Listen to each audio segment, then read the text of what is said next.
Is there anybody listening? Is there anyone that sees what's going on? Read between the lines, criticize the words they're selling. Think for yourself and feel the... Good morning and welcome back to the Trailer Park. I am Chanda-Masta and we have special guest host every Thursday, Craig Pasta Jardula. Welcome, Pasta. How are we? Hey, Chanda, remember, war is stupid. War is stupid. It's so stupid. It's a waste of human life and money and resources and energy and stupid. Dumb. But Dumb. it does benefit those who, make a shit ton of money, steal the resources and everything. I think that's why when we were talking about taxing the rich, we can't tax their profits anymore. We got to take away their land. We got to reclaim their resources. I'm not saying that I'm a full-blown communist and that the state or the people should own shit, but we got to find a way to take it away from them because these psychopaths are ruining this planet, ruining our lives, keeping us pitted against each other, bringing death and destruction. It's time. We got to figure something out. But before we do anything, we all got to get on the same page, Chanda.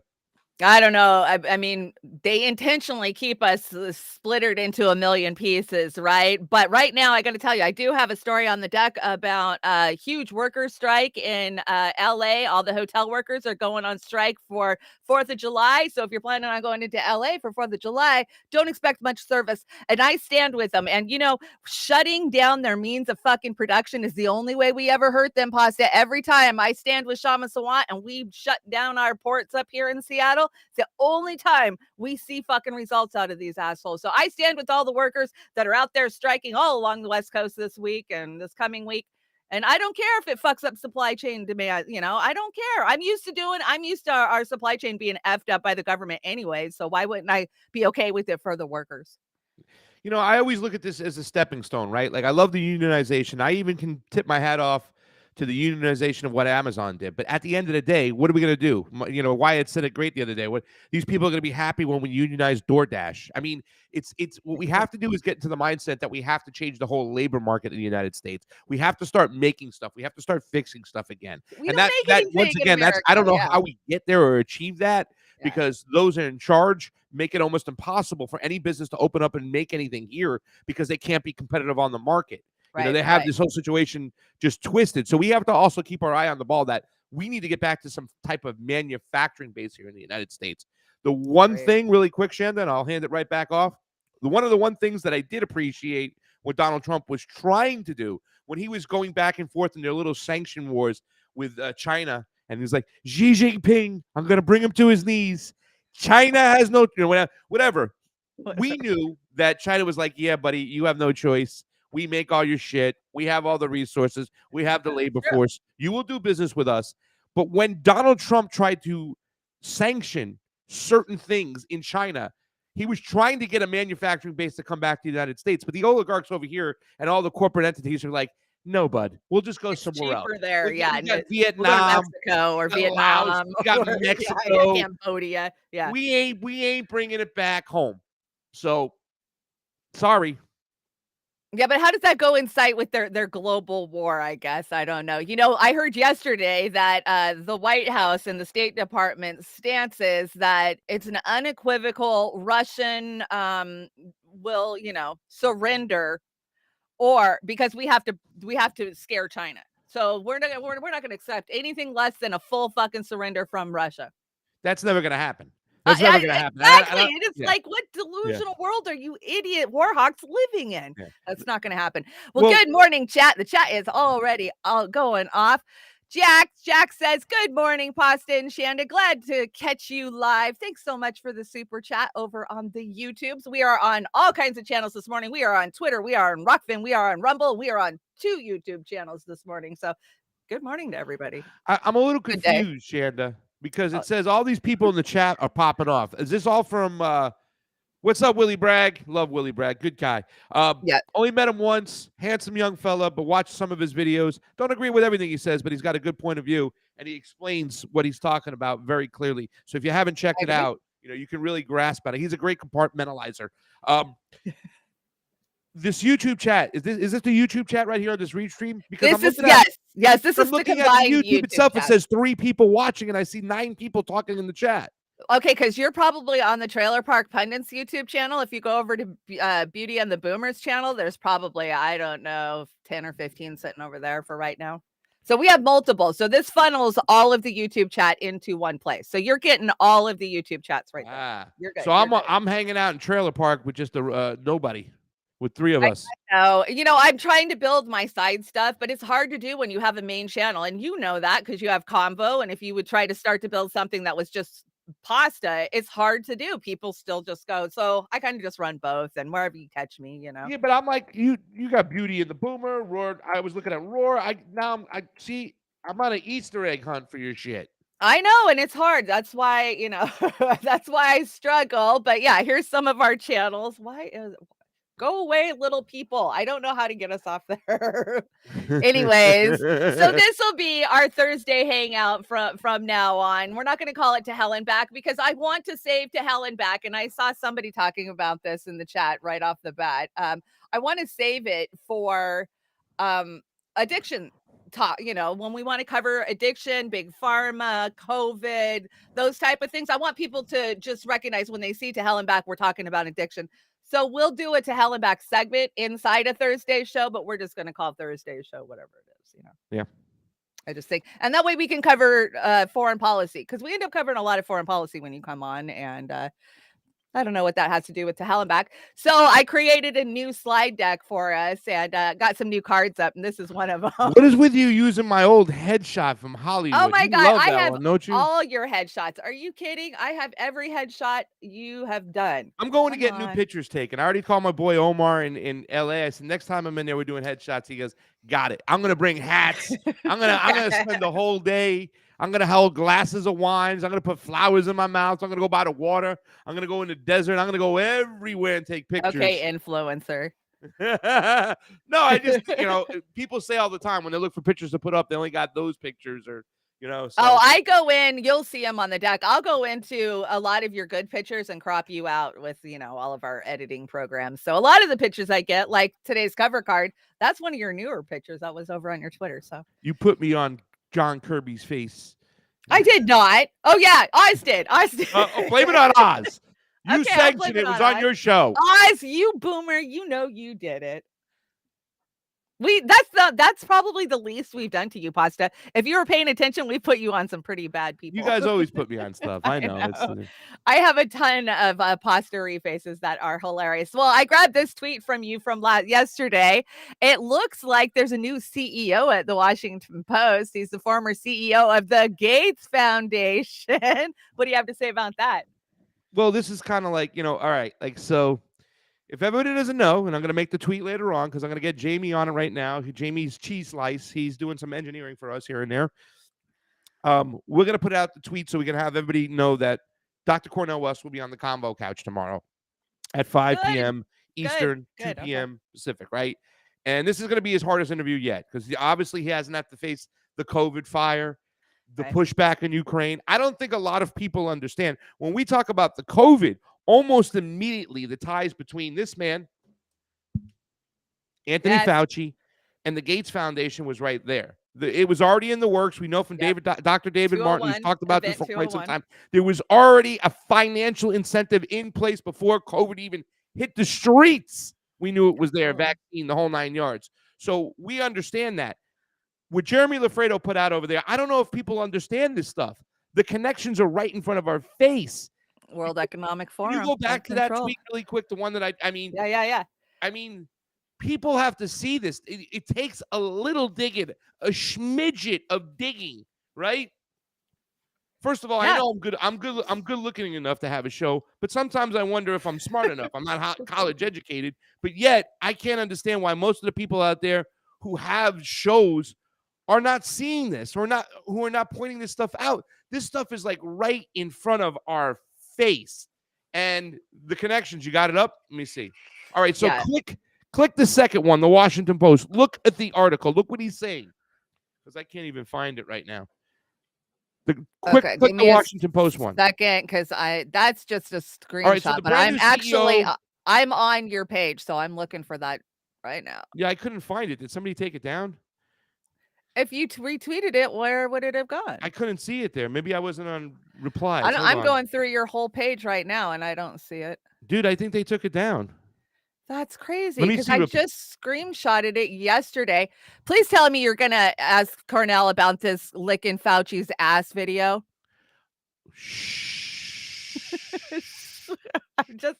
I asked RBN to ask too. Chanda, be very, very quiet.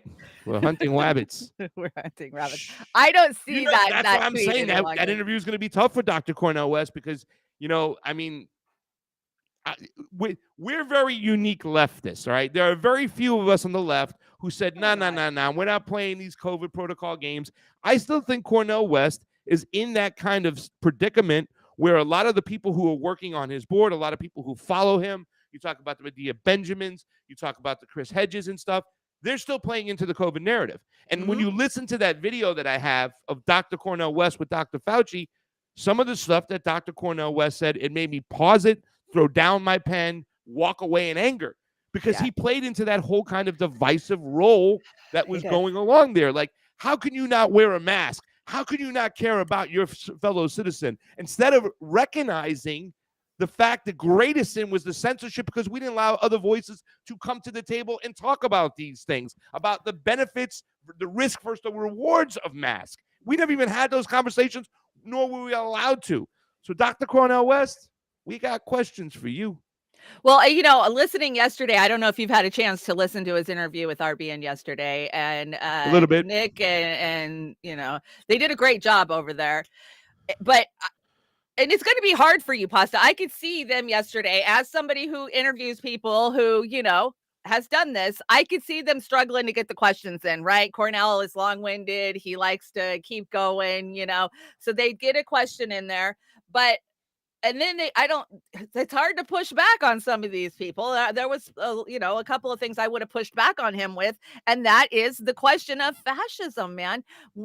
They have this ideology that Trump is the fascist, and that went hand in hand with the COVID narrative. That's why, you're a terrible Trumper if you don't go get the jab, And I see this from Mariana Williamson too. Kim Iverson got Marianne to say the same shit the other day. Oh no, the Dems aren't fascist. Trump's the fascist. Well, as a Democrat who has been in this media space for the last 6 years, bullshit.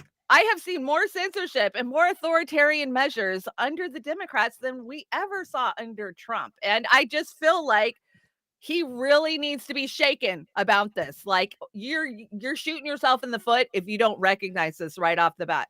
Yeah. You know what, Chanda, you hit it right on the nose because, and listen, a little leak here. We'll leak that because that's how we're going to start this interview off, right? Because there's two parts of this whole situation. Number one, the fact that you call Trump a neo-fascist and Joe Biden a neoliberal disaster is really it's disingenuous, right? Okay, you're still excusing the excuse to vote for Biden over Donald Trump. I'm not going to vote for either one of them ever. But let me say this much: gun to the head, Biden or Trump.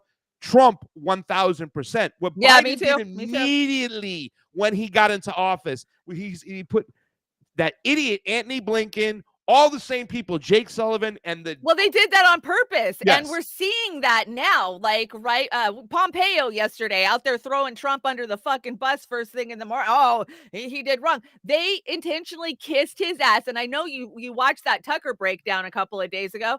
Tucker was pretty dead on when he was talking about those who seek to be close to Trump, so that way they could attack him from the inside, right? Yeah, well, I mean, that's the thing. Everybody always says that Donald Trump would hire the right people. He didn't do it. You know what I'm saying? He didn't do it at all. He doesn't have No, the insight to what's going he on, filled right? the swamp with the swamp, the That's creatures. terrible. Some Yeah. of the people got, and listen, also too, digressing to the point that, General Flynn, I thought General Flynn was a great compromise. General Flynn is anti-China AF, but he understood what was going on in Syria, didn't want us devoting so many resources there, and that was Obama's war.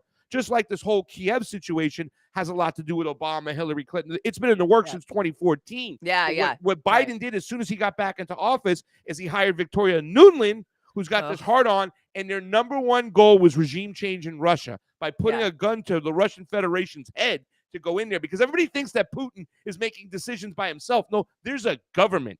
Putin was put into power after that drunk ass freaking Boris Yeltsin fall on his face, fucking drunk. Just disaster in Kosovo. And he was a disaster. And you know what Putin did? Putin let him kind of sail off into the sunset and go live out in the country and never be talked about again, because Putin was good friends with him. He came up under him, but he recognized how terrible he was. He is. So he's dead now. But do you think that Cornell and Chris Hedges and this kind of little group here, they confuse nationalism with fascism? Absolutely. Because I see the Trump and the Republicans as the nationalism, right? They're into the nationalists. There is a kind of baked in, call it what you will, and I don't want to share it. People, is it academia? Well, I was going to say there's like a little racism built into the situation, like the nationalism that they have in the West, the Americans. Because I was in a room full of Carrie Lake people. There was 1,000 of them, and she's pro-Trump. Trump is competing. Right. A lot of people think that Carrie Lake is going to be the selection. And I don't want to say it's racism, but it's definitely a form of ignorism, right? Being ignorant, not understanding what we are doing there to drove people up. But then Donald Trump said a couple days ago, can you believe it? Sleepy Joe, he's taking oil from Venezuela, a dictator.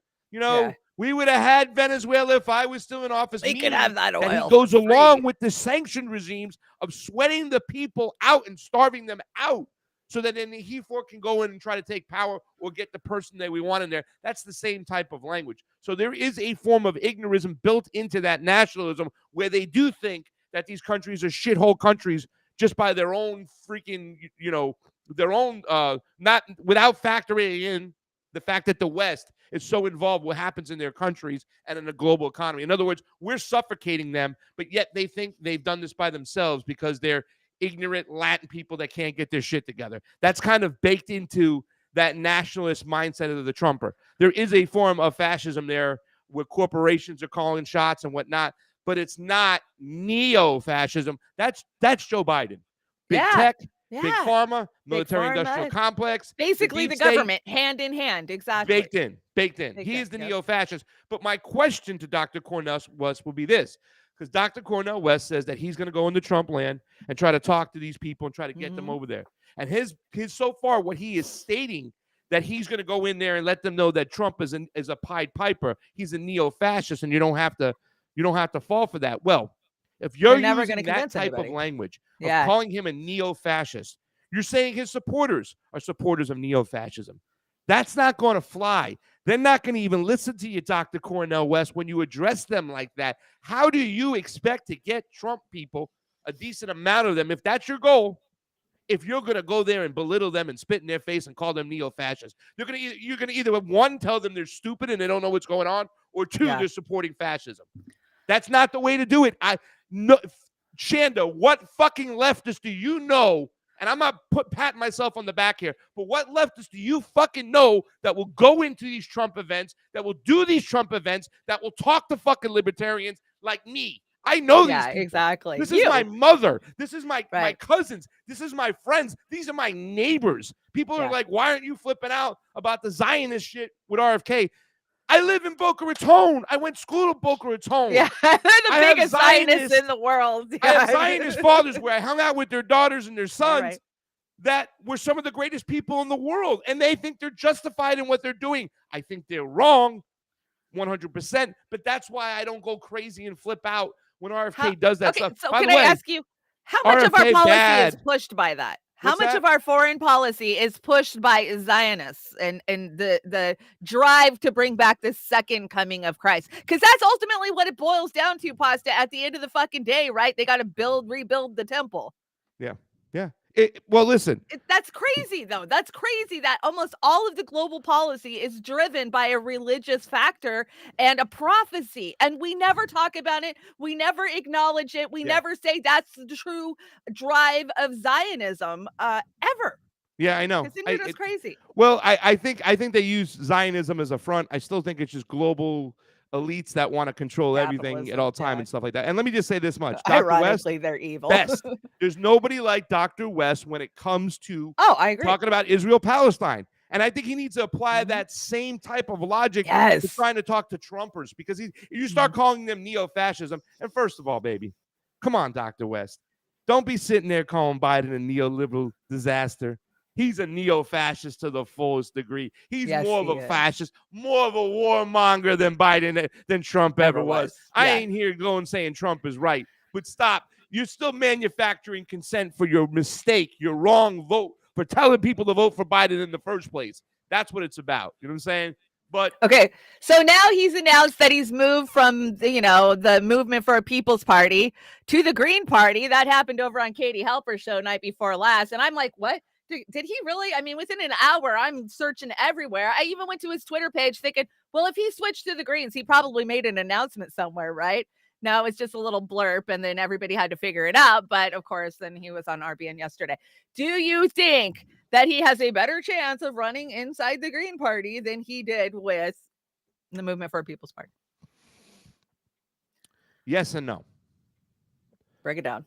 Yes, because I think there's, once again, the ballot access thing, right? We've been talking about the ballot access. That issue with the ballot access is tough. I think right now the Green Party's probably got locked about 20 states, 21, 22 Yeah, states, I heard 20 right now. Right around there. I believe that Cornel West even kind of acknowledged that. And probably you can get another 20 states easy, but it's the last 10 states that are going to be really, really hard. The Green Party hasn't been able to accomplish that for quite some time. I believe, I don't know the last time they had everybody on the ballot and stuff like that. I think they had 42 states in 2016 and 48 states in 2020, from what I understand. I could be wrong, but the numbers always change anyways. But you're right. It's not going to be full access.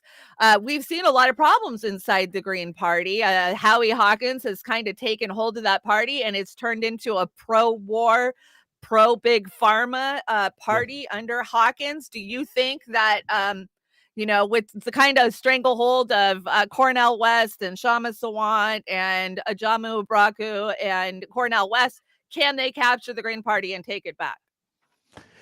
You know what? It's always been possible to do this. The Green Party does have a framework. That's why I'm saying if anybody who wanted to start a new party, I didn't think it was the wisest thing to do. I would have just done a coup myself and taken over the Green Party, right? And this is what essentially it's a coup of love from Cornel West coming over there now. From the phone calls I've made, the people I spoke to, and I speak to some great people within the Green Party, because the Green Party has a lot of great people in it, but it does have a lot of shit in it. Now, has a lot of clickiness going on in it too, let me tell you. A lot of bad policies, a lot of bad decisions. Steering committee years ago made some awful decisions, and Dr. Cornel West is going to have to answer the question about how the Black Caucus was shut out when it came to the COVID decisions.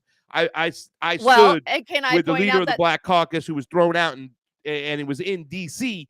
At Defeat the Mandates, talking about this stuff. So there's part of the Green Party that's in there that has this same mindset that we do when it comes to not bowing down to Big Pharma and their COVID protocol. So we understand that. However, there is a big still apparatus of sorts, that Howie Hawkins entity. Now, Howie Hawkins had a lot of help when Kevin Zeese was around, and God rest his soul, I love Kevin Zeese. I'm very upset that he probably died mad at me, because when he had the interview with me and Nico, he felt like we sabotaged him and cornered him, because he was trying his best to defend Howie Hawkins. And I don't know why he made that decision to have Howie Hawkins there. I'm not going to speculate, him and Margaret Flowers. But, and I've never met Margaret or talked to Margaret, but Margaret's an amazing person from some of the stuff she said. I don't know why they made that decision, but Kevin is gone. And he was a very, very important, he was able to get a lot of, people behind him and behind Howie and stuff. That's not going to happen. And from what I'm hearing right now, people are defecting left and right from that Howie Hawkins apparatus, at least the mindset. The voters are. I don't know with inside the organization who's close to Howie and working for him are going to defect over to Cornel West. But this is bringing back that Jill Stein, that Jamu Baraka at part of the Yep. Green Party, which is probably the best part of the Green Party. I think so. However, I've reached out to Cynthia McKinney. I'm sure she'll get back to me. Love And me we'll have some Cynthia Cynthia. McKinney come on and talk about what's going on with the Green Party. She Yes. ran as a president in the Green Party, so we're going to hear from her. We're going to get people back online like Justin Beth, who did such a great job. He was trying to be so neutral when he was part of the steering committee, and he had on Kevin Zeese, Ian Schlockman, and Nico House on a Ian, live stream. I love And this guy Ian. was That's my trying boy. so hard, Justin Beth. He's the one, along with Aaron Fox, that eventually got Jesse Ventura to come along. However, the Green Party wasn't ready Right. to play ball. So, I mean, there's so many. I mean, when this stuff happened, Chanda, it was so excited. I was like, oh, my God, this is going to be great. So now we had the RFK thing. Now here comes Cornel West. Now he's going to the Green Party. So you're going to see a lot of voices speaking positive and negative of the Green Party. They got a lot of weight, but if they can pull it off, I think if they can have a coup, it's going to be really hard. They got to get the shit out and the right people in. But Cornel West got his own problem right now. I don't care what you say. Chanda, you tell me right or wrong. We care a lot about Israel-Palestine. I know how you care about Israel-Palestine. I know how Fee feels about it. I know how about Misty feels about it. I know that's their red line, and I get that. That is a red line, right? for sure. I get that. But when it comes to American and American voters and American populace, COVID is held way higher in their issues. Number one. COVID is over here. Israel-Palestine, unfortunately, is down there. Oh, yeah. COVID is over here. I got to say, COVID's pretty freaking high on my list of red lines. Well, this guy, by far, is the best candidate when it comes to COVID protocols right now, and that's why he's going to be able to conjure up a lot of support. Yeah. People got to realize you're right. You're right. And I vote as a voter. I ask myself, what's more important to me? Is it the things that RFK Jr. is saying, or is it the things that Cornell's saying? So do you think that we're going to see a coalition, a broad coalition come up under Cornell? Because this morning we have the Democratic Socialists for Cornel West out there. And then you have Ben Burgess of Jacobin out there telling people that Cornell should have challenged Biden in the Democratic primary. What a waste of fucking time that would be. Okay. I said something yesterday. Was it yesterday? I don't think it was on my show. Who did I say it to? I said it. I can't remember what I said. You I'm were going on to a lot say of it again. shows yesterday. I'm You were going on to say it again. Heartlands yesterday, weren't you? All right, look. And what's up to everybody over there? Yona, Popeye, David Crow. We love you all. Yona, I got to meet him in person. He came right up to me. Yona's great. Me and Yona weren't on good terms. He came right up to me like a man, started speaking to me. And you know, that's the second time where the other person has come to me and buried their ego while my ego is out there. And I always say, my ego is parked. It's about to be towed because I put it aside. But sometimes I don't. I'm only human. So big up to Yona to coming up to me and making that bond. Too many he got to play egos, a song man. after my video at Rebels for a Cause. He waited for 2 days to play that song. So big ups to Yona for doing that. And I think we all should kind of follow that. You know, the other person who did that to me when I was having a disagreement was Ty. And Ty came up to me and squashed everything. And I think as humans, we have to understand that. If we can put our ego aside and come together, if we can have conversations, because it's going to play into what we're going on in this whole campaign thing. But listen to this, Chanda, back to what I'm trying to say. Okay. People are talking about the unity ticket. And this is the same thing. They're like, oh, RFK is going to endorse Biden when he doesn't get the nomination. Well, first of all, this ain't a Bernie Sanders situation. I've been to plenty of RFK events. 90%, Chanda, in my mind, 90% of the RFK people, once he doesn't get the nomination, are not going to vote for Joe Biden. They're going to go vote for Trump. Yeah. 90% you're right. of them. They are not. It was just like the Tulsi thing. Tulsi endorsed Biden. Yeah, but 75%, 80% of the Tulsi people were like, I ain't voting for Biden. Yeah, she told us that, but we already did that before with Bernie Sanders. Not again. See ya. I'm going to go vote. Is Tulsi going to run? Right? I hear some rumblings. I actually have a video on the deck from Tulsi from yesterday. Let me say this though, because I want to bounce this off you really quick before I forget and get lost in my mind over there. This beautiful mind of mine. RFK doesn't get the nomination. Cornel West in the Green Party goes, hey man, why don't you come over here and run with us? Like what Bernie could have done, right? When Jill Stein in 2016 said, but Bobby will never Hillary. do that. Bobby will never do that. He is a legacy Dem. That'll never happen. We don't know, but wait, we don't know that because it's different times, legacy Dem or not. If he understands now that this Democratic Party can't be fixed, right?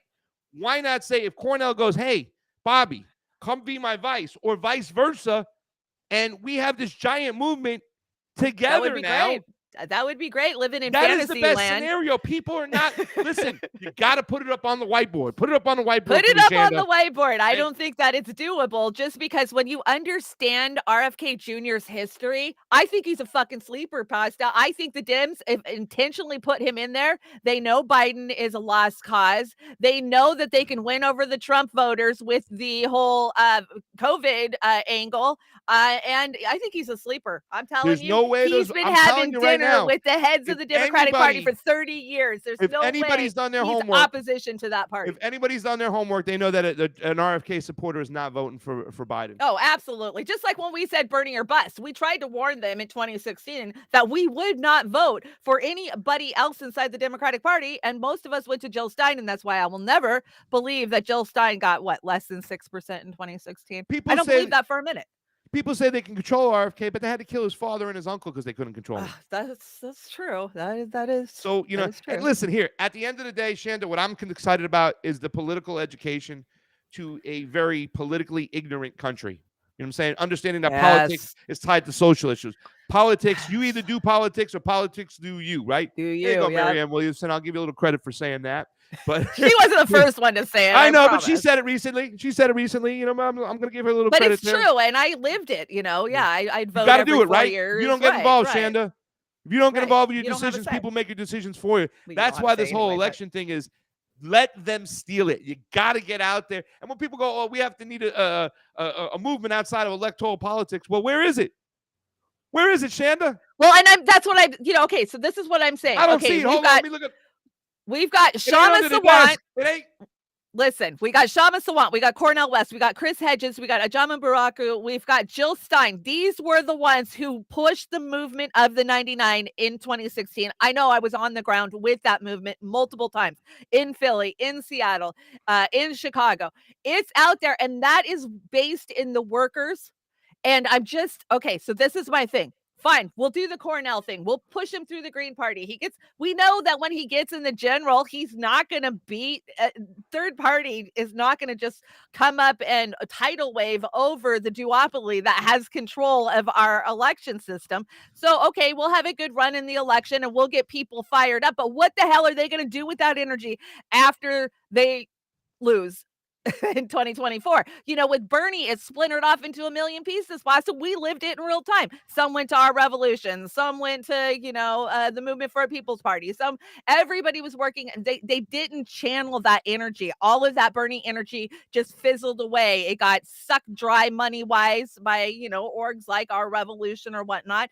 And now we're all splintered into a million pieces. I want to make sure that there's a plan after whatever November 4th of 2024 for that energy to be harnessed and moved outside of the political system. That's what I want. Let me ask you a question. Name those Okay. people you talked about in the Green Party again. All those people. What do you mean? Oh, okay. So we got Jill Stein, Ajama Abraku, Chris Hedges, which I don't know Chris Hedges' Green Party, but he's going to be working in there whether he likes it or not. Cornell. Who else did I say? Anyways, Which one of these those are people- the leaders. Shama, of course, is not Green Okay. Party, but Shama can command a stage like nobody I've ever seen, and she fires the workers up. So and she's got her own fucking party, socialist alt, that she can bring Workers along. or not, which one of these people were there on the COVID protocols? Which one of these people spoke out? None of them. Not a one of them.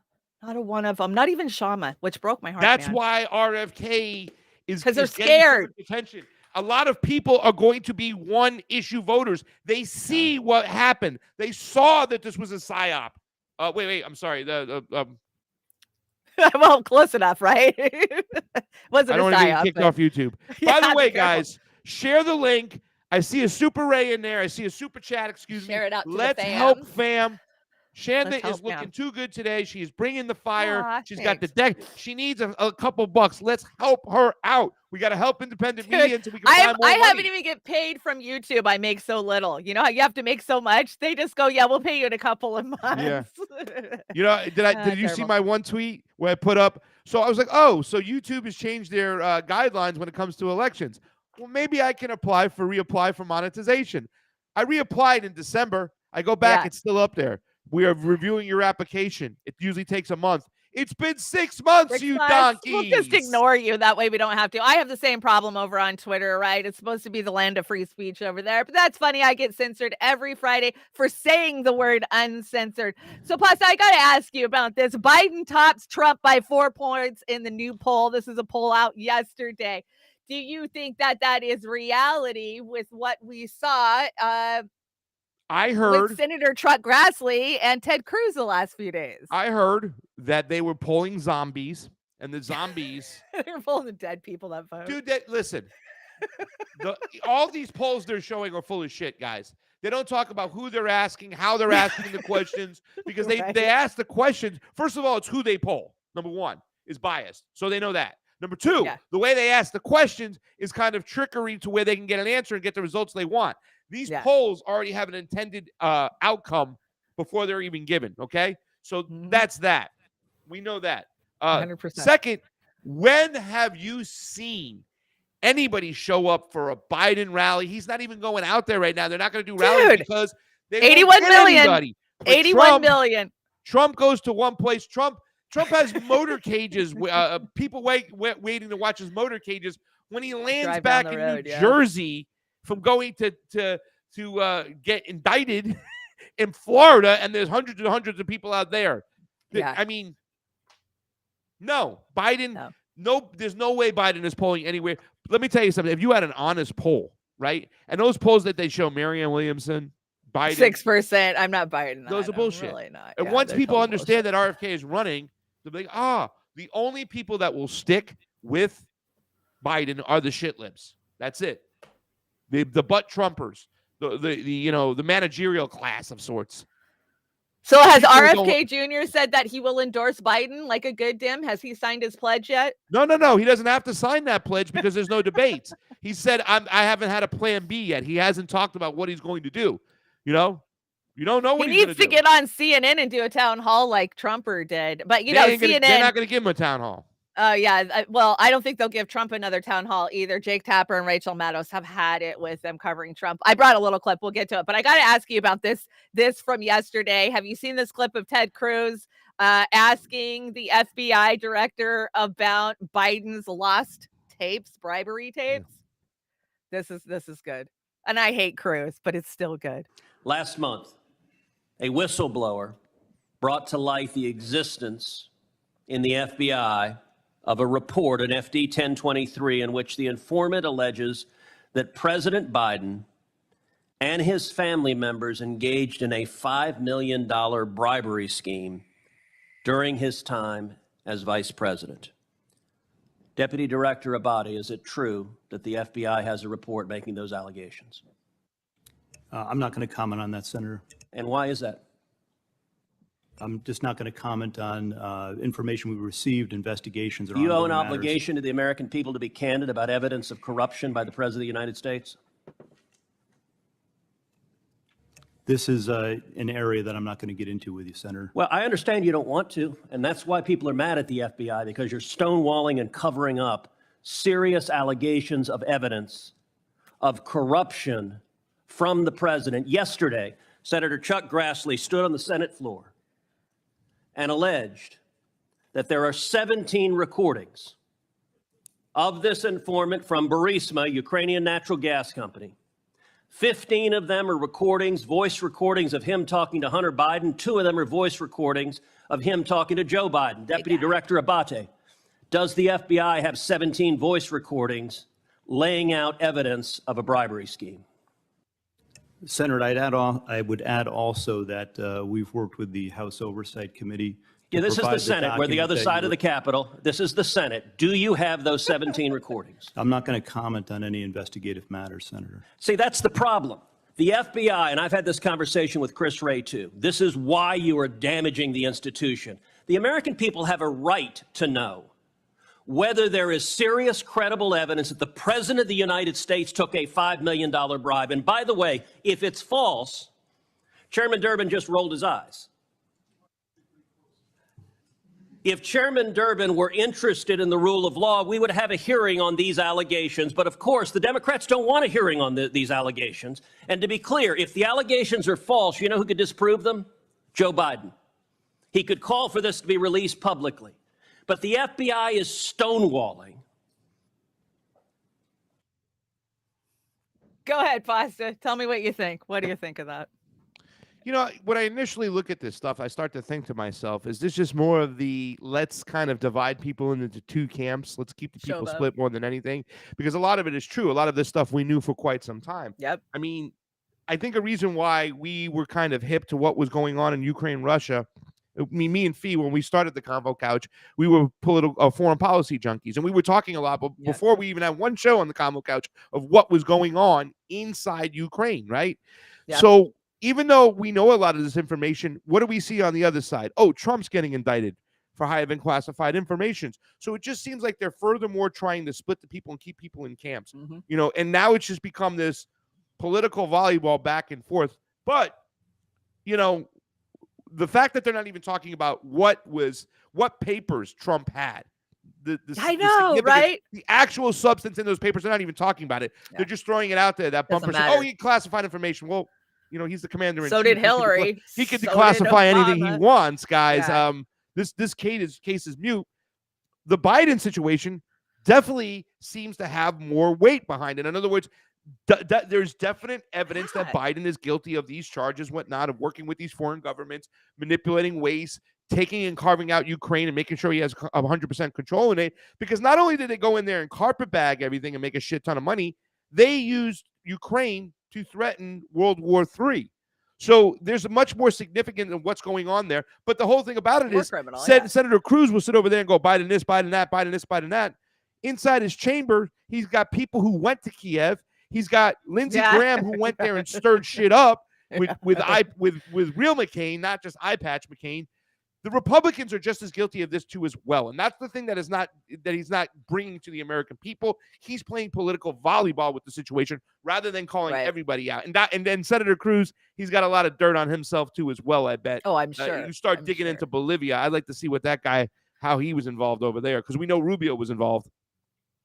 Yeah, the oligarchs don't put the oligarchs in jail. And if they do, it's because they're becoming a sacrificial lamb for them, aka Epstein. And this, you know, this is what I keep telling people. And it's ironic that this stuff came out on the same day, right? But to be clear, us in independent media, we've been talking about the Burisma bribe for 2-3 fucking years. I know I was talking about Ukraine thanks to Oliver Stone in 2016 with Ukraine on Fire. You know, we knew there was an oligarch and there was a coup that was going on there. That's always U.S. backed, right? Always. I don't care where you're at. If there's a regime change, it's because our CIA is in there doing it. Yeah, the 3-letter agencies, the FBI, they're as crooked and rotten as they come. We've known this for a long time.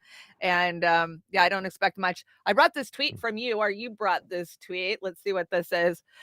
When your party has abandoned the working class over 30 years ago and you virtue signal yourself out of relevancy, there's nothing else left to do but attack people with different ideologies. Great job, Nina. So Nina says, healthcare should be free. Libertarians say that's slavery. Do you support reparations? Libertarians, no. Libertarians also, minimum wage should be at 0. Pretzel logic. Yeah, why is she attacking the libs? Because she's got nothing left to do, right? Because she's freaking virtue signaling herself out of relevancy. There's nothing. I mean, her party hasn't been with the working class in over 30 fucking years. Yeah. Since Carter. Yeah. they've been gone. That's longer than 30 years. It's almost like 50 years now, right? They've abandoned the working class for quite some time. She's got nothing to stand on. She ran as a Democrat. That was her choice, right? What's in that party? And then did she really try to reform that party? You know what I'm saying? She just tried to kind of tweak it a little bit. But Jordan Charlton would say that's not her fault because she had mega money come up against her. First of all, it's Ohio in a pretty decent area, right? Ohio. You know what I'm saying? Yeah. I mean, some of the area is pretty decent, whatnot. Do you know we've had election fuckery in Ohio since how long? Oh, God, yeah. John Kerry lost the election because of Ohio and diaballed at the time. And now that particular election was a completely Nina Turner's election. Nobody talks about it. It was mainly a mail-in ballot election. You're not going to win because they control the ballots, you asshole. I was there. I know this and that. And you know, that logic too as well, Jordan Charlton talking about. Did you watch that interview? Guy, but why are you licking Putin's balls? Not just Jordan Charlton. A lot of people don't understand what happened Ukraine, Russia. They don't understand. They don't get the gist of it. They think that Putin could have not intervened and let all these Russian people be slaughtered. The Russian government would have fallen because they would have had a coup inside their own goddamn fucking government. Yeah, you're Because letting our people these people be were killed. complaining for Exactly. years. Go in there and save these people. They're getting killed. Yeah. Yeah, people don't even have a clue of what's really happening in Russia. And if you join me tomorrow, I'm going to do a 4-slide segment, and I have a 9-minute clip of just how Russians are actually winning the war. So join me for that tomorrow, because I go uncensored on Friday. So all the stuff I can't talk about on YouTube, I pile up on Friday. They're also winning the financial war too, as well. Ladies Yes, and gentlemen. Fee's For proven that Cornel to West us to many say- times. Yeah. Cornel West to say the other day, this is a country that's in bad economic shape, near No, it ain't. collapse. I'm like, you don't know what you're talking about. You have You're- no fucking clue these what are you're talking CIA talking points, man. Yep. They tried. They thought that if they would do two things, they get them to force them in the war, they can demonize Putin and the government, and then eventually, bleed them out and take them over. Or the fact is that since they had gotten all these European countries to agree to sanctions if Russia went in, that's why they had to get Russia to go in. They had no choice. They put the gun to his head that the ruble would fall and it would crumble, but it didn't. You know why? Because it's basic fucking economics. United States dollar is backed behind nothing. A military might, a tank, a gun, a weapon. We go in and we take these countries' resources and we force them to use our monetary system. That's what's going on. The ruble in Russia is backed by oil, wheat, commodities. It's an actual fiscal fucking monetary system that's worth something, and that's why it didn't fall. And immediately they had other customers in China once they lost their customers in Europe. No harm, no foul. You got to understand what's going on, and I think that's what I'm saying. I don't know if Dr. Cornel West has a grasp of what's actually going on in Russia. I don't think he does. I think he just takes whatever, the talking points for whatever mainstream media that he is watching. And I'm sorry, but he is of that age that still consumes the mainstream bullshit. Yeah. How many times Cornell used to be a regular on CNN? You remember back in the day when he was a regular on CNN? Vaguely. I remember seeing him a lot on Bill Maher. Can I say that? MSNBC. He was on there back in the 2016. Remember he campaigned for Bernie? Go ahead. Yeah. Listen, Cornel West is one of my favorite persons from the Bernie movement period. Mm-hmm. I love Cornel West and Bernie Sanders when I used to see them back in Bill Maher days. Now, Bernie has since fallen off a cliff. We understand that. But even still, Bernie. To me, at one time, Nina Turner was number 2. Cornel West was number 1. I was in the 2016 Democratic convention in California, right? And I went to this one area where Bernie Sanders was going to talk. I'd already met Tulsi. I already did an interview with her. But I was going to meet all these people. I was going to meet Nina Turner for the first time, Bernie Sanders for the first time. I'm in a room, and it's a veterans caucus of sorts, and they're having people talk against war. I can't even remember the dude's name who ran for president in 2016. The one guy from the East Coast, from Virginia, I believe his name is. He was even anti-war in some ways. Larry Johnson, or was it? The first, I can't remember his name. He got like no votes, but whatever. He was in the room. Bernie Sanders was set to speak. So here comes Bernie. He walks. I shake his hand. I'm up by the front. There's a bunch of people in the room, people on the sides. Cornel West comes moving through the crowd. Excuse me. He's a slab brother. He just beelines right directly to me. We lock eyes. Nice. We hug and embrace. Aw. First time ever meeting. We hug and embrace. And I'm like, what I'm saying? I'm like, wow. And I'm like, Dr. West, I'd love to talk to you more. You've been such an inspiration, because this is the thing that Dr. West did for me. Dr. West was one of the few leftist Democrats or leftist supporters or progressives that say, hey, don't demonize those people. Go talk to them. Yeah. It's okay to go talk to them.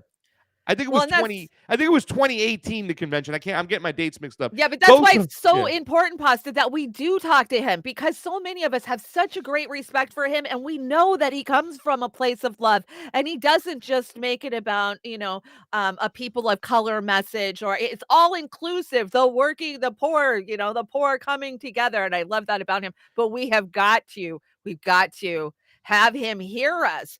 Bernie refused to meet with or listen to his own fucking movement. Yeah. We would tell him constantly, Bernie, that's bad. You can't be that way on that position. And he would give us the finger, and I'll do what I want. I know better than you. Yeah. I don't want Cornell to have that I know better than you attitude that we dealt with Bernie. And I have hope that it'll be that way. He's agreed to come on RBN every 2 or 3 weeks to catch up. And, as long as we can keep pulling him on to independent media and hitting him with these topics, I'm hoping we can pull him, Well, over you where know he me, Chanda, RFK's campaign learned the hard way. Not the hard way, but I'll show up with a microphone. I and know. a I'm so camera. proud of you. Every And- time and- I used to watch that In video. Cornel I'm like, West, I will show up with a microphone and a camera and stuff like that. But Good. here's my issue with Cornel him West right accountable. now. I don't think in some cases he's properly identified and understands the problem. And if you don't properly identify and understand the problem, you can't find the right solution. And that comes with Russia. That comes with the COVID. That comes with, I don't know. And this is the thing. I think that Cornel West will be moved. He'll listen to people. And I hope he listens to me when I talk to him about Trumpers out of the gate tomorrow. You know what I'm saying? Because first of all, I don't think you're getting a lot of people away from Trump anyways, but let's not demonize them. And let's not manufacture consent for our bad mistakes of supporting Biden over Trump by using that same language that Biden is only a neoliberal catastrophe. He is a neoliberal fascist warmongering pig. Disgusting. Right. Should be in jail. Victoria Nuland should be behind bars. Fauci locked up for life. And he needs to understand these things because we're cool with the love, but to get justice, there needs to be accountability. Yes. Yes. No, you're absolutely right. And we have to make him understand that. I'm so excited that he's coming on. I will be sending you a list of questions later today that I want you to pose to him. Let's see. You Please. brought a tweet from Free Palestine, hashtag BDS. Well, there's a video. Nico House put this video out there. Oh, no. Wait, okay. Is that it? So this was supposed to be under your thing where you had the poll, right? So you had the poll. It is under the poll. Okay. So, yeah, go ahead. Yeah, this is the guy who's polling at 70%. Go ahead. Oh, God. He looks like he's taken a ton of fentanyl. Look at his eyebrows. I haven't even hit play and I haven't even seen this, but looking at him. Too much adrenochrome. Yeah. Oh, fucking adrenochrome, man. Thank you, Oz, for formatting this for me. I appreciate it. Well, we're going to win and we're going to help. We have plans to build a railroad from the Pacific all the way across the Indian Ocean. We have plans to build in Angola, one of the largest solar plants in the world. I can go on, but I'm not. I'm going off script. I'm going to get in trouble. Who is he going to get in trouble with? He's the leader of the free fucking world. He's going to get in trouble because you're talking about building a railroad across the freaking Indian Ocean. Oh, God. Chanda, you know railroads can be built on the ocean now? Yeah. You didn't know that? They can float them. Haven't you seen that video of the bridge in China that floats and you can drive on it and it literally crazy. That's a crazy fucking bridge. But he just misspoke, but that's the 81 million votes and this guy's polling at 70%. Give me a break. They're just trying to manufacture consent for a fucking steal of the election again. He is their ultimate puppet. He just goes in there and just nods his head and he does what he's told to do. It's in your face, disgusting, but that's what I'm saying. That's what I'm almost thinking that the only way we do get out of this is eventually towards the end of this campaign, there is some type of, cohesion, some type of collaboration between the People's Party, not the People's Party, it's going to be the Green Party with Cornel West, if they can grasp it and take it over, and an RFK. It's like the only way. You know what I'm saying? I mean, the whole thing is that I think that RFK has a lot of conservative people. RFK took from Trump's base. Cornel West took from Biden's base. Right. That's what people got to understand. Like, the Democratic Party just wants to make sure that RFK gets no momentum whatsoever, so they got to deal with RFK. But he's not taken from their base. No, he's not. Right. He's taken from Trump's base. So in a kind of a way, I think they want him to keep him in the shadows and let him continue to take from Trump's base. There are Trump people who are pissed off at Donald Trump that still has not come to fruition and said, I'm sorry about this Operation Warp Speed and shit. And I'm sorry. If he would just own it, if he would just own it and say, those motherfuckers duped me. They got me conned into it. I fell for it because I was scared for you guys. We have a pandemic coming. I'm told it's bad. And I'm trying to make sure that I keep my countrymen alive because that's my job as the, leader of the free world. So I fell for it, guys. I'm sorry. That's all he has to do. But Trump will never do that. We got a super chat here that ironically I paid for. I see. By the way, I was just saying this really quickly, Chanda. Like, what did I pay for? Chanda, I was just going to say that those people who are pissed at Trump for that, they go to RFK. That's what I'm talking about. Just Yeah, wanna make yeah, sure I got it. yeah. But they would go back to Trump if he would just own it. Absolutely. Once RFK gets the boot, they're going right back to Trump because they're like, yeah, I'm Yeah. not, at least he wasn't going to mandate me. And they'll say, Yeah, exactly. So this comes from Beauty and the Boomer. Pasta, is that Brillo cream you're using these days? Must be the slick back. Thanks, Oz. Yeah, I got a receipt saying Don't thank here's the him. receipt for your super chat. And I was like, I didn't do a super don't thank chat. him. Don't thank him as he's making fun of me, Chanda. That I paid for too. That's hilarious. He paid you with my own money, right? Yeah, he paid me with my own money. That's funny. I'll get it back. We'll give YouTube some of it. I want to ask you about this because everybody knows you were the Tulsi guy for a long time. So this is a small clip from Tulsi from yesterday. The Democratic Party rejects the truth. The byproduct, unfortunately, of today's Democratic Party's blind pursuit of power and their rejection of this truth, that we are all God's children, is that they reduce each of us to the color of our skin, or our gender, or our sex, and they're using identity politics to tear us apart, fomenting anti-white racism and fanning the flames of divisiveness just so they can score a few political points. What's so disturbing about all of this is not something they're trying to hide. They're proud of it. They celebrate it. They promote it at every opportunity, even though what they are actually doing is betraying the dream of Martin Luther King Jr. Their actions betray his wish that we would be judged not by the color of our skin, but by the content of our character. They have become, in doing so, the racists that they claim to hate.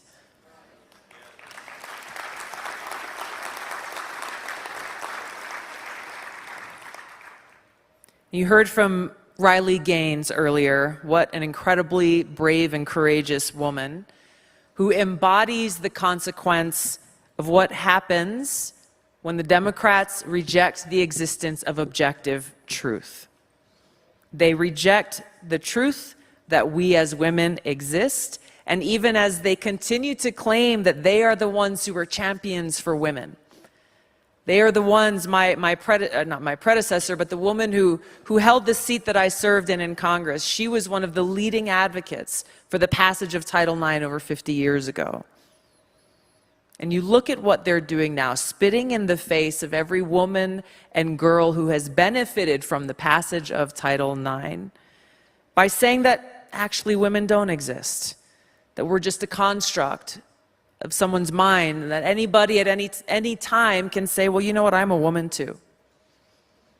There's literally no greater expression of hatred and hostility towards women than to erase us as an entire category of people. Okay, so that's a topic most progressives won't touch with the 10-foot pole. And not that I think Tulsi is a progressive. She's getting down in the muck with identity politics. But I'm glad she fucking said it. As a woman, I'm tired of being fucking canceled. You don't exist anymore. Well, we're equal now. Is she going to run? Is she going to run for president? And No. if she does, who is she gonna The run with? rumor is she's RFK's choice to be the vice. That's the rumor. Ooh, Yeah. The rumor is that Hmm. Carrie Lake goes with Trump. But with that rhetoric, can she come into the Democratic Party and run as his vice? I mean, Yes, she can. they're going to tear her Yes, apart. she You can. know the Yeah, but Dems live to tear Tulsi They, apart. they will tear her apart, right? But there's still listen, you know that 1/3 of Democrats want Fauci indicted and arrested and tried? 1/3. You know what I'm saying? 85% of Republicans want Fauci tried. 60% of independents want him tried. So there is a small yearning base there within the Democratic Party that refuse to do what RFK. They also going along with RFK. I refuse to leave the Democratic Party. Tulsi, she refused to leave it for quite some time, and then she finally left it, right?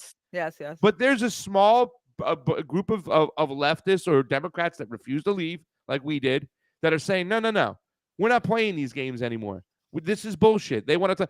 I think they are more concerned when it comes to the trans issue with the indoctrination and the programming of children in schools more than can an adult trans person use which bathroom, can a transition person compete in women's sports. Those issues are strong there. But when it comes to that conservative base, they're more interested in what happens in the schools. That's what's about. And we do have to find a way. And this is another area where Dr. Cornel West is going to lose a lot of people because he says trans people are under attack like ever before. But what Tulsi said there, a lot of people agree with them. You're going to erase us as women. All the women's spaces that were created for their protection.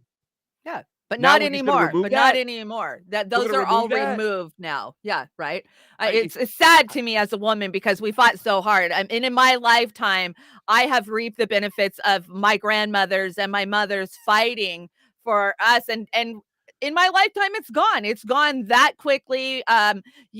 Being called a birther person and this shit. No, I'm a fucking life giver. When you can push a fucking human being through your fucking legs, I don't want to be I don't want to be cast aside. I embrace womanhood, and I have never been anti-trans. I have never been against the LGBT movement. Quite the fucking opposite. I have fought my whole entire life for them to be recognized and to be equal, and to have the same rights that any of us have.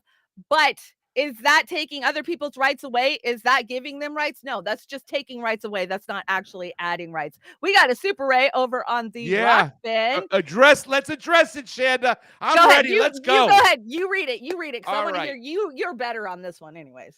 Gregory Walker, my good friend. Shandog. He's calling you the Shandog. He always calls me Shandog. I'm good. I love that. You are the Shandog. Pasta, question mark. What about our bullshit pantomime election? Do you guys think West can win in this rigged system? I think we should start parallel voting structures with paper ballots and public counting. That's a great idea, right? But here's the thing. I know it's a bullshit system, but you have to define what winning is. If you think that I'm going into the situation where winning the White House is really a possibility with a rigged system, you're wrong. That's not what winning looks like to me. The movement, the discussions, the education, the political discourse, raising us up to get us on the same page is what is most important now. Most important right now.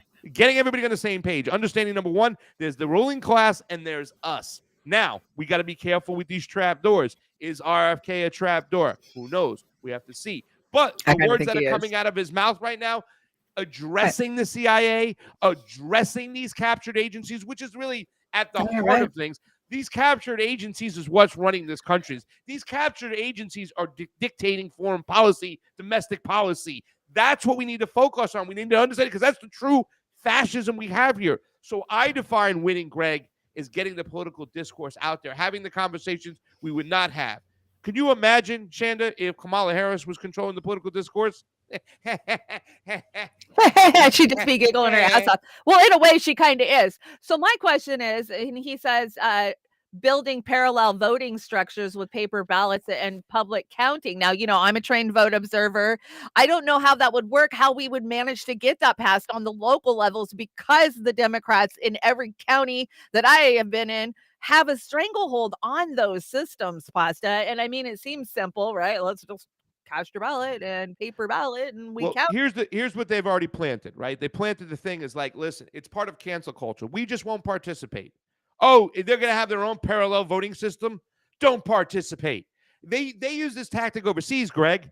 They tell people not to vote. They said people didn't participate in that because they knew the elections were fake. That's why they didn't go out and vote against Lukashenko. You know what I'm saying? Because they didn't participate. They actually tell people in Syria not to go vote. Don't participate. In Venezuela is where they told people, oh, it's a rigged system. Don't even participate. So by saying that these parallel election systems you have, these are the results, they're like, no, we didn't participate. They're not the real results. That's what they're going to do. And they'll use their media apparatus to make sure that other people don't participate. So they'll say that the results are fraudulent because they're like, we're not gonna participate in a pantomime parallel voting system. We're gonna participate in our own pantomime system. Well, what about implementing things like ranked choice voting? We're seeing some places pop up with ranked choice voting. Doesn't matter. Listen, love it. That's ranked choice voting is after we have a legit, transparent mechanism, right? We can't put the cart before the horse. Before we can exactly. And that's always brings me back to what the hell are we going to do with this energy once they get it all consolidated under, say, Cornell or under RFK Jr., what are they going to do with it? And how do we transfer it from a politically driven to actual helping people? I mean, what does that look like? Is it funneling it into mutual aid? Is it funneling it into general strikes and wildcat strikes? What is going to fucking push for real actual change? Because we can't do it at the ballot box, Pasta. We've tried for fucking 8 years now. Well, I think we can demonstrate the independent media, the job we've been doing, when we can move some people. That RFK tweet got over 1 million views and impressions, right? Right. So we can move people. We can get eyeballs there. More than anything, there needs to be a unification of sorts between these two parties as we come. And that's going to be really hard, right? Like, because you see a lot of the people, you talk about Medea Benjamin. Now, Chris Hedges bit the bullet, got on stage at Rage. Very important. People are thinking that, oh, you just wanted people to participate because you were part of this. Like, no, this is showing that we could build this coalition between different party lines. And that's the thing, too, as well. What does the Libertarian Party do when they have a chance coming through? We need to build a huge coalition. So if Cornell can somehow silence the voices that said, I'm not going to speak at Rage, like Medea Benjamin, but went and spoke at the Answer Coalition one, right, who's terrible on Russia, terrible. Yeah. I mean, she's just awful. She's been bad on Syria. She's been bad on Nicaragua. I mean, the girl has a track. So if he can find out a way to silence these voices, then we can really get our butts in the streets. The last time the ruling class was scared, in my eyes, was the Iraq War. When they seen close to millions of people, and I think in that first Iraq one was like 1 million people, close to it, in those streets. They got scared. Somehow the ruling class was able to shift it to, not this is America's war, this is Bush's war. And we went freedom fries, right? Yeah, freedom fries. We went right back into that two-party parallel system where it was just get these Republicans out. It doesn't make a difference what Democrats you put in there. Just get Bush out. That's what we need to do. They're doing the same thing again. That's what they'll always do. But if they can find a way to get a coalition, and this is far out right now, and this needs to happen, then we can maybe do something. We do need to get the butts in the streets, but we got to get on the same page. Yeah, there's so many of us not on the same page that used to be on the same page. It's been sad to just kind of lose so many people over the last 8 years that were all on the same page at one fucking time, right? But okay, so we saw Gary Johnson get probably 10% higher in 2016, the Libertarian Party, than the Green Party. How does Cornell take some of that libertarian energy and put it into the Green Party? I heard yesterday that Yomi Parks, of course, the North Korean defector, is seeking the presidential nominee for the Libertarian Party. So is that possible? No, that's her. Have you ever seen Yomi? Yomi? She's beautiful. Listen, she's beautiful. But anyway, it's gonna be 3 people who are gonna be possibilities of being the president representative for the Libertarian Party. Number 1, Dave Smith. He's still at the top of that thing. A lot of people like him. He's got a populist mind. He had an amazing interview when it came to RFK, and that's the thing. He's talking to RFK. They're talking about that Ron Paul RFK, combination coming together. And I wish RFK would have come out and spoke at the Rage Against the War Machine. I don't even know if they reached out to him, but he's talking about that. The whole thing with Nina, right? The second choice. Judge the top, I can't even say his name is in Italian, Napolitano, right? Judge Napolitano. He's the second choice. He'll be the number 2 choice. So it's going to be one of those 2 guys. And the third choice, I'm not saying because I'm not allowed to say, but I know who the third choice is. So I'm keeping my lips sealed on it. Y'all can email me. Maybe I'm not going to tell you, but I know who it is. So I'm not going to tell you. But it's gonna be there's one of people those 2 guessing guys, in the chat, right? for sure. The Mises Caucus now controls the Libertarian Party. The Mises Caucus has their people. They're those Ron Paul Jesuits right there too as well. What Nina Turner did, to me, seems like a psyop, right? Because I think she's already at behest of the Republican Party, the Democratic Party, or the elites, or the oligarchs. I don't know who's doing it. She's trying to nudge Cornel West to be anti-libertarian. Cornel West has already said in several things. If Cornel West, he goes, this is where I agree with my libertarian brothers and sisters. I like my libertarian brothers and sisters. Cornel West has already kind of extended that olive branch. Yeah, he did say that a couple times. Fashion of talking to libertarians, right? Yeah. So now here comes the establishment. We got to get them off this. We got to get them to hate. We got to do what we did at Rage Against the War Machine, which was instead of the Answer Coalition joining that thing, we got to make sure they're going to put a line in the sand that these people are racist. We can't work with them. what Chuck Modi said on my show, which is coming right from the CIA director's mouth. Yeah. I don't want to work with people to stop a war, and then after we're done, they want to hurt me. What the fuck does that even mean? Fuck does that What even does it mean? fucking mean? That's just a way of separating people. This is the coalition that needs to happen. And there's a lot of olive branches out there right now. There is. I did Jimmy Dore, Smith, Jimmy Dore 24 twice.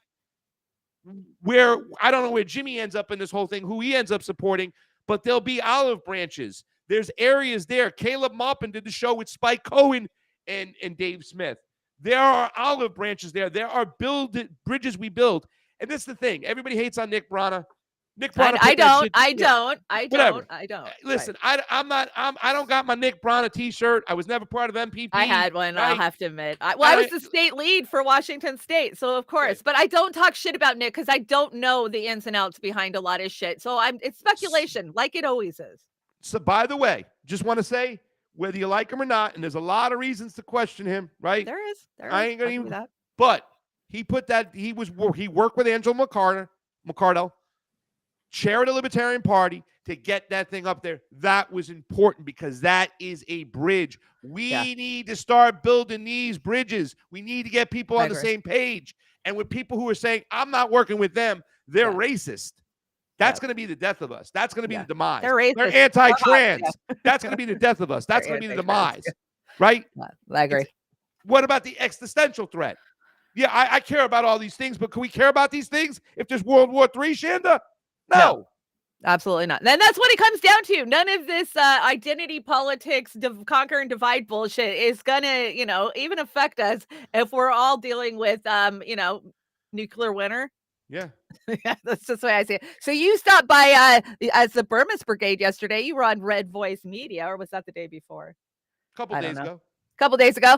It is not behind a paywall, but I did bring a little clip. You guys can go over and watch it. Of course, Jason Burmis. Is this the second hour? I think this is his second hour, right? I listen to Burmis every morning. I have been a huge Burmis fan for a long fucking time. Love to that guy. the We Are Change days with Luke Wadowski. I still enjoy Luke's work too. And I enjoy what he does. You were also on Heartland's Media yesterday morning, weren't you? I think you hung out with around. you're getting around. I'm a player. I get around. Yeah, you are a player. We know. No, Okay, that's not true. Yes, that is true. We all know it. Okay, here we go. You and Burmis. But it also gave me an on-the-ground look at a lot of the hopium. And I had seen that in December. And unless you kind of experience it yourself, you only have what the mainstream media has to go on and the alternative media has to go on and what they're telling you, right? When you experience somebody telling you that Julian Assange is fine and he's in Guantanamo Bay and all of that's a farce and he's going to be let loose and don't worry, Donald Trump is still in control, you've got to take that person aside and say, hey, that's not reality. We're in a bad spot right now. You can't be championing Guantanamo Bay or think that they took out McCain as treasonous. We have to get into a base reality, because from that hopium, the next round of hopium was a March date where something magical was going to happen and somehow Donald Trump was going to become the president again. What is your experience like in that? Because again, you came at it from a very similar angle, wanted to report on it, but you're surrounded by these people. And a lot of people since have come around, like I've done SGT report, and Sean has said, I'm done with the Q stuff. I'm done with the hopium. I'm starting to get more of a base in what's actually going on so we can combat this stuff. And I would argue, like you said my people, but a lot of those people that showed up in Tennessee to watch these people speak, I think they're people that came along from kind of that Trump ride into more of a realization we've got even bigger problems. Yeah, and that is such a great point to make, right? Because I still think it's important. And this is something I tell to my leftist friends, right? My based leftists, my common sense leftists. As so I was introduced at the Defeat the Mandates when I got to D.C. for the first time, is that, that being said, we can't demonize these people. We can't shut them out. So no matter what they're thinking, and some people still have a little of that Q hangover, right? We still just got to go out there and talk to them like normal people so we can get across. It's like you said, you brought them over. Hey, man, that's not reality. Like, there are still a bunch of people, and the people at this event who talked a lot about elections. First of all, the two things that we saw a lot of that, in this particular event is we had many people talk from the right talking about elections. I was from the left, but I didn't talk about elections. I talked about lifting sanctions on Cuba, and despite them being communist, that shouldn't make us want to punish the people themselves, because only the people pay the price when it comes to sanctions, not those government officials. And also because they have a new government, and this might be, I see opportunity, but who am I to say anything? And I've gotten bastardized and belittled for the left for saying those things. How can you be a white guy and say those things about Cuba? And a lot of the people on the left, they are so attached to the ideology, the ism, rather than what the people are experiencing. But those people on the right, for some reason, they find a way. I think a lot of this Q stuff and a lot of the other conspiracy theories, like a lot of these people from the right saying that China is pulling the strings on the elections. So that was you guys talking to the right and trying to bring people over, right? Burmis has always been pretty in your face about, hey, you guys, don't be buying the hopium and the QAnon bullshit, because his channel is now called Red Voice Media. He does broadcast more to the red side of it. But, in our attempts over the last few years, we've reached out and we've built these relationships with people like Burmis, and to try to have the conversations. What was it like there on the ground? Did you feel isolated, alone, or did you feel like you were being embraced and it was more of a populist message than it was a right or left message? About Rebels for a Cause, the event that you were kind of referring to? Yeah. We haven't had a chance to talk about it since you got back. Well, Rebels for the Cause was the event I went to. It was Right. thrown by Courtney Turner and her fiance, Houston, who's awesome. Just great people. And it's funny because I met them on Mother's Day because she was out here with her mom. So I made a joke. What do you get with a truther, a common sense leftist, and a freedom fighter from the right walk into a bar? You get good conversation, right? Like we sat down, we had drinks.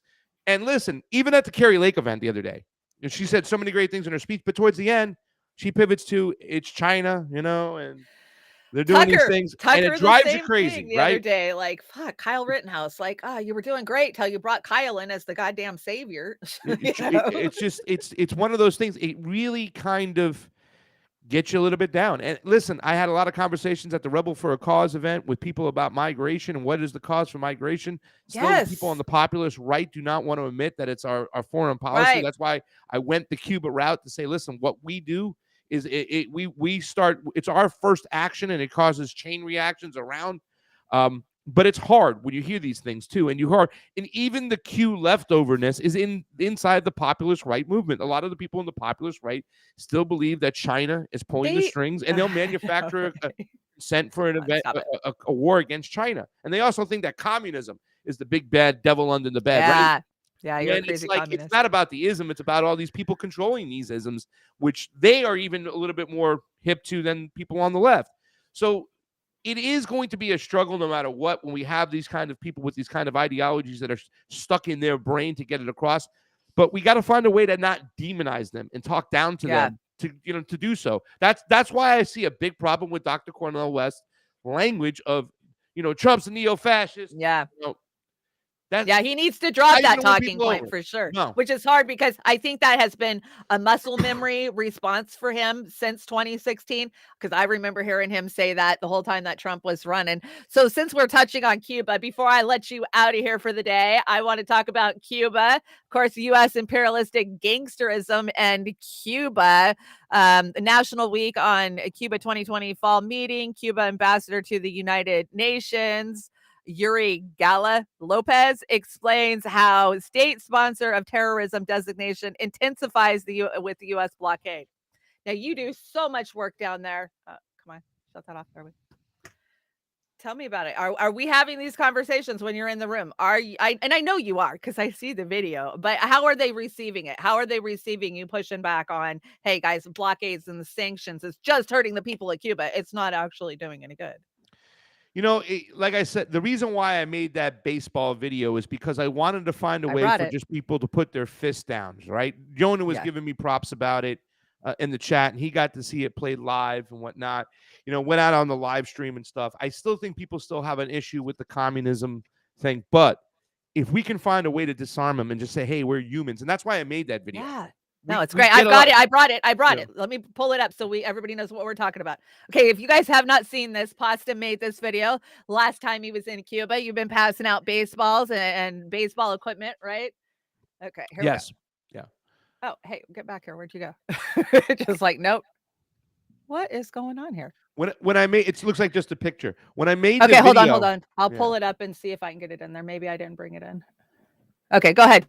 And I'll fix it. when I made the video, okay, I'm really getting an attempt. How do I get people to just put their fist down? I was thinking about the Midwest mother who hates communists, but has a son that plays baseball. I was thinking about that same mother or same father in Florida that hates communism but has a son that plays baseball. So I'm just trying to find a way to get people to put aside all the isms and just look at the human element, right? Right. Whether they're communist or not, why do they deserve to be sanctioned? Why do they deserve to be punished? Why do they deserve to be sweat out? Well, and this is something that Donald Trump failed miserably on, and I would say that to him as well, because a week left of his presidency, he slapped Cuba with very hard sanctions and also labeled them a state sponsor of terrorism. Almost vindictively mean. I'm leaving and fuck it. Yeah. What you're doing is you're making, and that's when Burma's went like this. You're making the people suffer. The idea is they get the people to starve and suffer so much that they turn against their own government. Well, that is some really raw gangster stuff. It's totally gangster. And that's exactly what we want to see happen in Russia. Okay, I ran over to your Twitter feed and got it real fast. So here is the video. Whether we want to admit it or not, the ruling class across the globe has the people divided.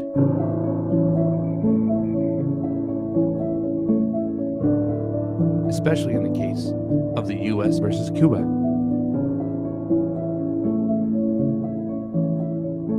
But what can unite us rather than divide us? I believe that answer is baseball.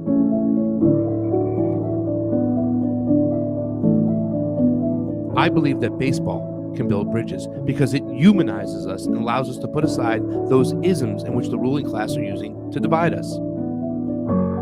Some people claim capitalism, and some people claim communism. Now imagine you're a young baseball player in Cuba. You don't have decent equipment. There's a shortage of bats, of balls, of mitts, all due to an economic blockade that you had nothing to do with. What keeps you motivated? What keeps you going? Easy answer. Your peers, your family, and your coaches.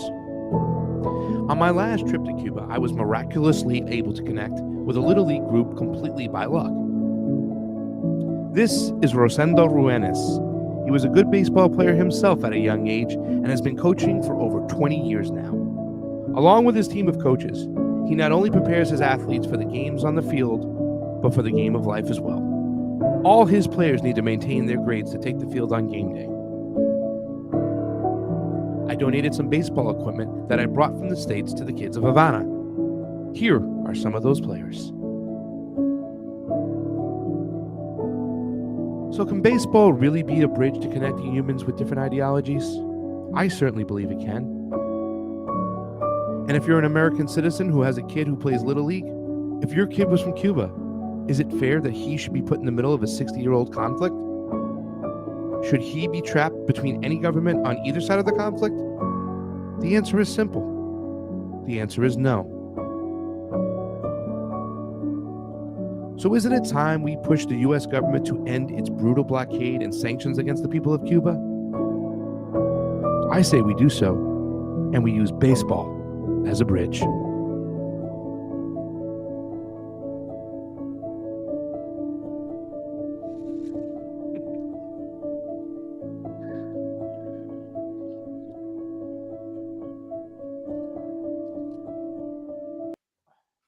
Pasta, you're gonna make me cry. Make me cry. Oh my God, how heartbreaking. My granddaughter's playing softball right now, and I couldn't imagine those kids not having gear out there. And that right there hits me in the gut when I think of my kids not being able to play. It's so terrible. The hope is that those mothers and fathers that I talked about, No, it's you've got me teared up. It's tough. This is the result of sanctions. This is who sanctions hurt, and this is exactly who they want sanctions to Yeah. hurt. I said that in my article that I never released that I'm working on, and I'm having some people restructure it so I can get it done properly. And I had some people I know it's hard. write it. I said 90% of the problems in Cuba come from the United States. And I talked about some 10% of the problems I thought that the Cuban government was guilty of, and they could have done a little bit different, especially when it came to COVID. Shutting down the island, I thought was the worst thing they can do for like 9 months when they desperately and mostly depend on tourism as their funding. You know what I'm saying? In Nicaragua, Daniel Ortega said, listen, Nicaraguans got to eat, no lockdown. Yeah. We go to Yeah. work. And Yeah. that was the attitude I thought the Cuban government should have taken, because they put themselves in a bad position, you know? And, you know, when I've talked to a lot of young people in Cuba, they were like, you know, 30-year-old people, right? 20-year-old people, 30-year-old people, 40-year-old people. Because you know me, I go talk to everybody from cab drivers to waiters Yeah, and the whole I nine do yards. too. When you're on the ground, you're talking to everybody. Everybody. You know, I'm talking to everybody, even if they don't even, I always got somebody translate with me, or I use I don't give a shit, but you know. Right. But they say some of them, they don't care about the revolution. Like, we don't, it's 60 fucking years ago. They don't remember it. It's like, they don't know yeah. it. They want to eat. Yeah. They want to have some ownership in their jobs, and they want to own some of the businesses. Now, what people aren't talking about enough, I think, and this is something, and I follow Diaz-Canal's Twitter. You know, he's very, very pro-revolution, but I think they need to take advantage of the point that they are now transitioning out of their old style, you know, Soviet Union government, where Right. 222 sectors of the economy is privately owned, which is nothing. They're going to transition into that Chinese model, that Vietnamese model, that market The socialism. future model that everybody loves. Free like, market you know. socialism, where you have an entity of capitalism and people can own their own businesses and, you know, those sort of things. And then the government, the state, will control certain aspects of your country, your energy resources, your infrastructure, your healthcare, your schooling, all that stuff. Schooling, yeah. That's what they're transitioning to. They're not taking advantage of talking about that enough. You know what I'm saying? And they're also now Diaz-Canal, and I know he's tried, but if I were him, I would say, listen, I wrote to the State Department of the United States again. I wrote to the United States. I would say, like, try like the Dickens. You're going to get it smashed in your face, but if you point out the fact that he's a new leader, he's not Fidel Castro. He didn't put the missiles on the island there. Yeah. You know what I'm saying? He didn't This is a start way, things, and but you know he who's didn't going to start really fire. lose out on this whole situation as they are moving The towards people. BRICS? The Cuban people in the United States, the sons and daughters that were born here of the Cuban immigrant that had to leave. We had to escape communism. No, you didn't have to escape communism. You picked a side in the revolution. Yeah. And you're here. But who cares? Their children shouldn't have to pay and suffer that. If Cuba's going to open up their economy to the private sector, and when it comes to other entities, why shouldn't the kids here in Cuba be a part of that? That's what this government is doing right now, because they want their corporate entities want that real estate back. It's that global fascism. So, you know, even though I said 10% of the problems are there, 90% of the problems in the United States, you cannot access your bank accounts. You cannot access money. They are cutting them off. Anybody who does business with Cuba gets punished for doing so. They have an oil problem right now. Cars around the blocks. There's garbage on the streets because now they don't have the petroleum to do regular garbage pickups. You know what I'm saying? So this video was made to say, hey, listen, let's put aside all the bullshit. Just look at that. These people are, and I talked to the mothers and the daughters of these people who are sitting in the stands. You know, I had a translator with me. You know what I'm saying? They're normal people. Let's just put down our fist. Why should these people suffering? My whole life existence is to fight unnecessary suffering, whether it be at home or abroad. This is unnecessary. But it's going to take a lot of people in the United States, those conservatives, to understand what's going on, that it doesn't have to be this way. Yeah. No, you're right. Just a Sorry for reminder. crying. No, but there's no crying in baseball. Right? Chris, you got me, Chris. Chris, you nailed it. There is no crying in baseball. It just sucks when you go see people suffering unnecessarily. And when you just want to give the kids every opportunity to, you know, and look at how many great Cuban baseball players there has been, you know. So Very good work, Pasta. You break my heart with it. You got anything else you want to bring today, or should we get ready to close this up? I think an hour and 30 minutes is a perfect show. 90 I do minutes too. with 90 Chanda. minutes is a good And don't show. get me wrong. I can take a lot more Chanda if I needed to, but You think you could go 2 hours? Yeah. I can go if I had to. I don't know but about that. I'm gonna I don't go know about working that. on that. It's Thursday today, so tomorrow's that interview. I'm gonna go work on that interview. Good. Because I'm going to send you some questions because I seriously have questions Yeah. for Cornell. Yeah. You know, I don't know if I'm going to get to all of them tomorrow. In fact, it's like I'm looking at my list. These my list of sections and questions. You know what I'm saying? Relationships. We're talking about with the Trumpers. Relationships with Putin. Yes. You know, Dr. Cornel West also uses that language. He's a thug. He's a gangster. How are you going to sit down and denuclearize with somebody you're calling a thug and a gangster? A thug, and both and Bobby too. RFK too. What the hell is wrong with you people? You don't, if you, yeah, I mean, I don't remember who was saying this the other day. I was listening to somebody, but, you know, they were talking about you don't try to talk your enemy down by calling them fucking names. You know, that's not how you're going to build a bridge in order to have communication. Stop with the name calling right off the bat. Yeah, and I wish he would do that too as well. I mean, it is. What music you got for me? Because I love your music. What do I got? I got flack the other day for somebody saying I was playing too girly shit. So I brought some Rage Against the Machine, but with a girl singing. But I want to point out that Glory Jones is going to be stopping by Roar Media tomorrow night to talk about smart oceans with our own Amber King for Brave New Future. So definitely check that out. I will be there tomorrow. I will be here for Uncensored. We will not be on YouTube. You'll have to find me on Rokfin and Rumble, but I promise you I got a lot of good stuff to talk about. We got Super Rays, by the way. Okay, I'll get to those. And of course, Beauty and the Boomer on Saturday night. You can hang out with Oz and I. Where's the Super Ray? Oh, Super Rays? No, I already called those out, didn't I? Yeah. There's two more Super Rays. Okay, I got Gregory. And Kate's here. Oh, okay. Gregory got one. We didn't get the second. We didn't get the second Gregory because Gregory's second one it says, if the Crips and Bloods can call a truce, then I believe so can trainee Crips and gays against grooming Bloods. You know, Greg, you're too much, man. I don't think we're on the screen. Are we on the screen? He's not wrong. Yeah, no, we're not on the screen here. Hold on. I was busy looking at the rock. Why are you putting a picture of Oz up when I'm speaking? Oz the Boomer. Because he's working hard on pumping out a Beauty and the Boomer for us. He's the Boomer? I thought he was the Beauty. He's the Beauty. I'm the Boomer. I'm not even a Boomer. I'm a Gen Xer. Come on. I didn't mean beauty like in looks, because obviously you're the better looking one on the show because he's got to wear hats and wigs and stuff. I thought like you're a beauty, like a New York. What a beauty over there. You're a beauty. Like, like, kind of like the opposite. I want to shout Kate out. Kate says, baseball went to hell when the Milwaukee Braves moved to Atlanta. Pasta made baseball great again with the little leagues in Cuba. Thanks, Pasta. Yeah. And I'm going to go again. And even though I got detained and the U.S. State Department and the Border Patrol is obviously keeping their eye on me, wondering why I'm going there.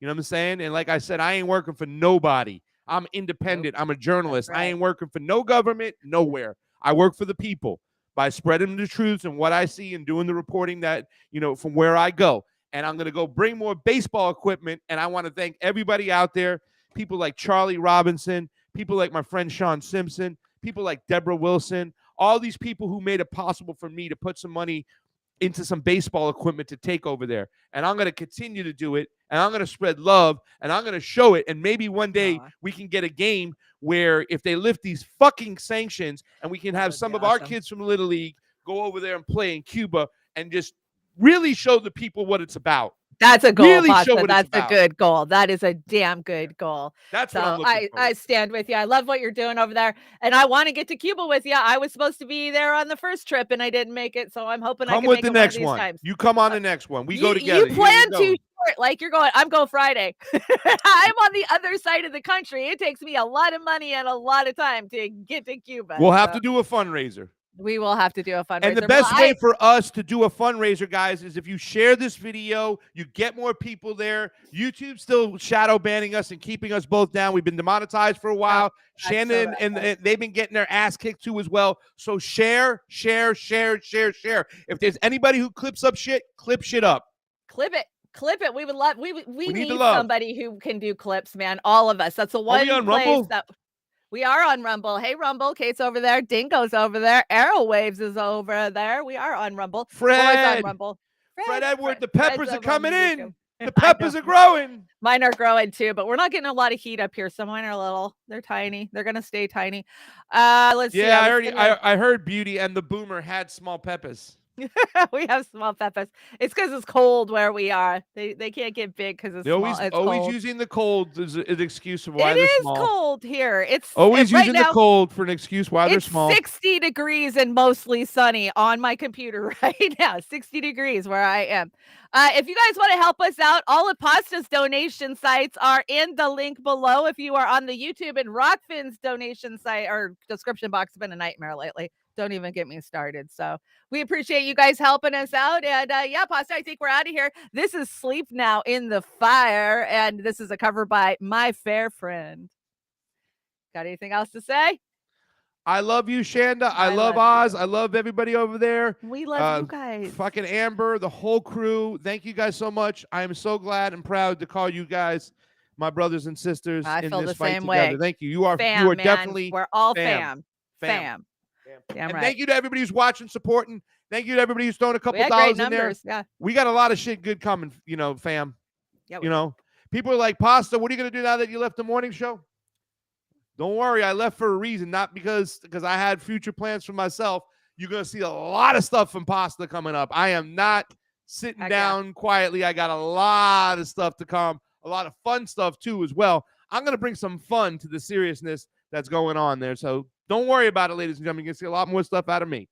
Okay, you got anything else you're doing today? No convos, no stop-offs anywhere? Okay. I only worked on Thursday to work with you, girl. That's it. Thanks. I'm glad you did that. So, yeah, I will see you guys tomorrow for Uncensored. Same bat time, same bat channel. And have a great day, guys.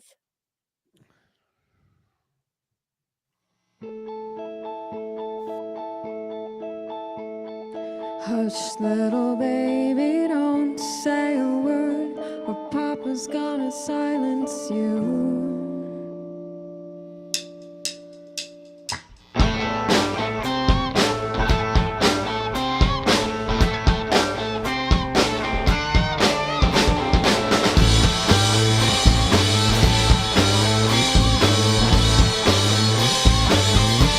The world is my expense, the cost of my desire. Jesus blessed me with its future, and I protect it with fire. So raise your fists and march around, just don't take what you need.